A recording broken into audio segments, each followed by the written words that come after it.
They whispered about her in hushed voices. She wasn't human. By day, Amma was a quiet wife in her husband's home. By night, her body twisted into scales, her eyes burned like coals. And she roamed the streets as a snake, leaving neighbors trembling in fear. But what happens when a secret this dark grows too heavy to hide? When lies, midnight disappearances, and blood on the streets begin to unravel. This is not just a story about a woman cursed. It's about the terrifying price of secrets, the wrath of spirits, and how far one will go to protect a life built on lies. Stay with me because the ending of Amma's tale will leave you chilled. Before we dive deeper into this haunting folktale, don't forget, hit that like button, subscribe if you love African tales with mystery and depth, and share this video with someone who enjoys chilling folklore. Your support helps keep these powerful stories alive. The night had grown quiet. The city slept. But somewhere in the shadows, Amma was wide awake. Her husband stirred in their bed only to realize that, once again, she was gone. For the second time that month, she had vanished into the night, no warning. No explanation, just the lingering warmth of an empty pillow. What kind of wife disappears at 3 a.m. without a word? His chest tightened with suspicion. This cannot continue. He muttered to himself, fists clenching in the dark. When she returns, she will explain, or she will leave my house. His patience was fraying, but Amma's secrets ran deeper than he could ever imagine.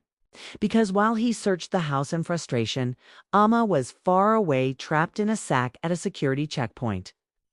Not as a woman, but as a snake. 7 guards had caught her slithering across the street. To them, it was nothing unusual, just a serpent that would make a fine ingredient for pepper soup. They laughed, tossed the bag around, and carried her to their post. What they did not know was that inside that sack, Amma's mind raced. She knew the rule. If she did not return to human form before 6 in the morning, her body would remain reptilian forever. Time was slipping away. Her heart pounded, though her body was scaled and cold. Waiting for the right moment, she wriggled carefully, silently loosening the bag until it fell open. The guards were distracted, joking and smoking, never glancing down. In that instant, Amma slithered free, racing across the dirt road until she reached her neighbor Mr. Sam's house. Through a window she darted in, transformed back into her human form, and hurried home. She arrived at exactly 5:45, just minutes before dawn. But her husband was waiting. His eyes were sharp, his anger hotter than the early morning air. "Where are you coming from?" he demanded, staring at the clock. "It's almost 6. "Where did you go?" Amma's mind spun. Lies came quicker than truth. With a trembling smile, she whispered, "My love, please calm down. I should have told you earlier. I've been praying at night. Midnight prayers at the park. You know how we've been struggling to have children? A spiritual man instructed me to do this alone." She looked into his eyes, hoping the word children would soften him. It almost worked, but his anger was not gone. "You can't just leave my bed in the middle of the night," he snapped. "Do this again and you will pack your things and leave." She nodded, but inside she burned. Burned with rage, not at her husband, but at the security guards who had nearly exposed her, who had delayed her freedom. That night, Amma changed again. This time, she did not flee from them, she returned to their post. One by one, she struck. Venom filled their veins, and by morning, all 7 lay lifeless. Her fury did not stop there. She crept into 2 neighbors' homes, biting, hissing, leaving silence where laughter had been. By sunrise, 9 people were gone. Fear spread like fire. Whispers filled the neighborhood. Something unnatural is happening here. But no one could trace the deaths back to Amma, the quiet wife who greeted them in daylight with a polite smile. Days turned into weeks. By then, 16 neighbors had died under mysterious circumstances, yet Amma carried herself with calm innocence. To her husband, she remained the devoted wife who prayed for children at night. To her neighbors, she was just another face. But in the darkness, she was something else entirely, a predator, striking with fangs of rage. Then came a turning point. One evening, Emma's mother-in-law arrived. She did not come alone. At her side was another woman, Patience, a bride she had chosen for her son. The old woman was tired of waiting for grandchildren. From today, she declared, this woman will live here as your wife. If Amma cannot give me a grandchild, then Patience will. Uma's heart boiled. Share her husband. Impossible. She thought of killing Patience in her serpent form, but fear of being exposed held her back. Instead, she turned to subtler powers. That very night, Patience dreamed of countless snakes chasing her. The second night, the visions grew worse. Snakes appeared even when her eyes were open. By the third day, she could not bear it. Without a word, Patience fled the house, never to return. To everyone else, it was a mystery. To Amma, it was triumph. But lies have a way of piling up. Her husband was growing suspicious.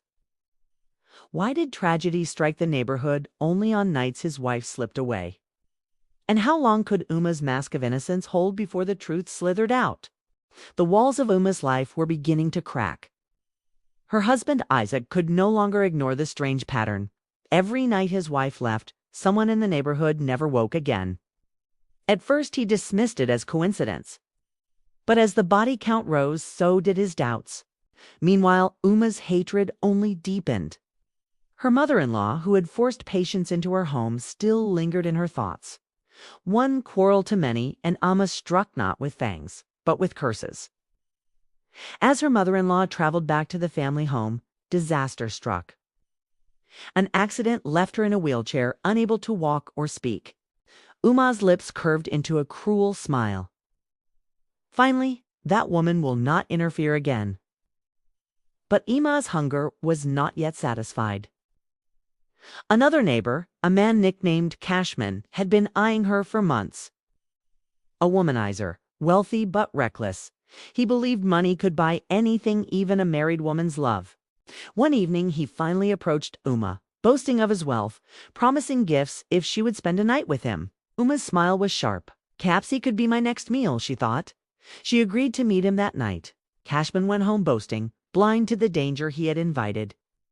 But Isaac, Uma's husband, was restless that evening.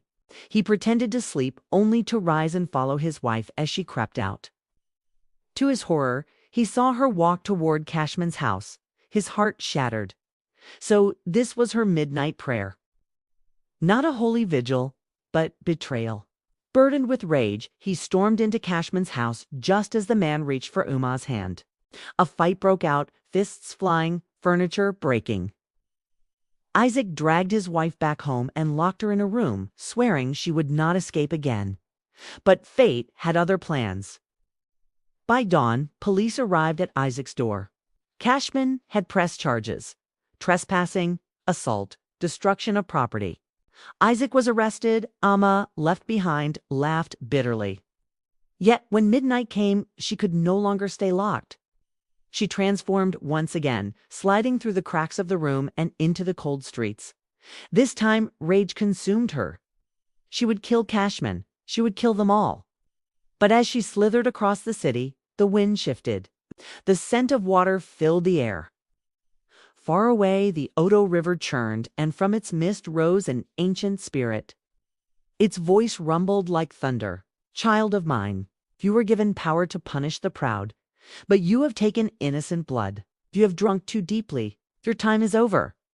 Amma coiled in defiance, fangs flashing. No, I am powerful. You cannot take me. The spirit stretched its hand. The sky split with lightning.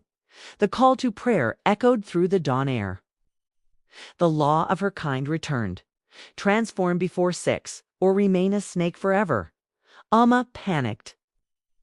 She fled toward her house, desperate to reach her husband's bed before sunrise.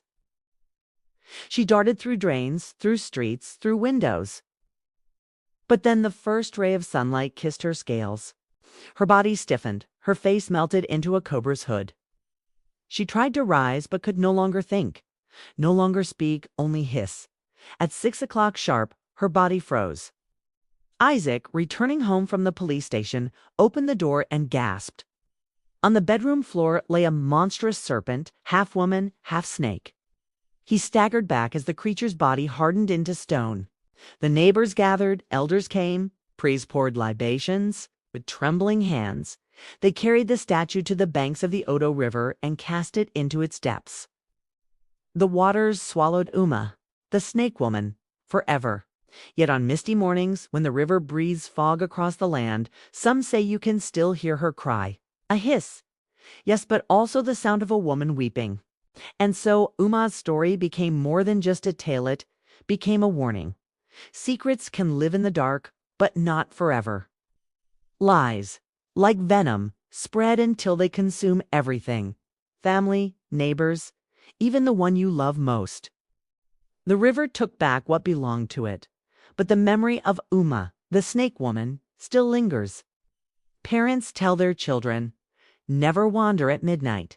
Respect the spirits of water and land. And above all, remember that no evil, no matter how carefully hidden, can escape judgment forever. If this story gave you chills, make sure you like, subscribe, and share, so others can experience the haunting lessons of African folktales. And let me know in the comments, what do you think? Was Amma cursed from birth? Or did she choose her own fate? The river has its answer. But what's yours?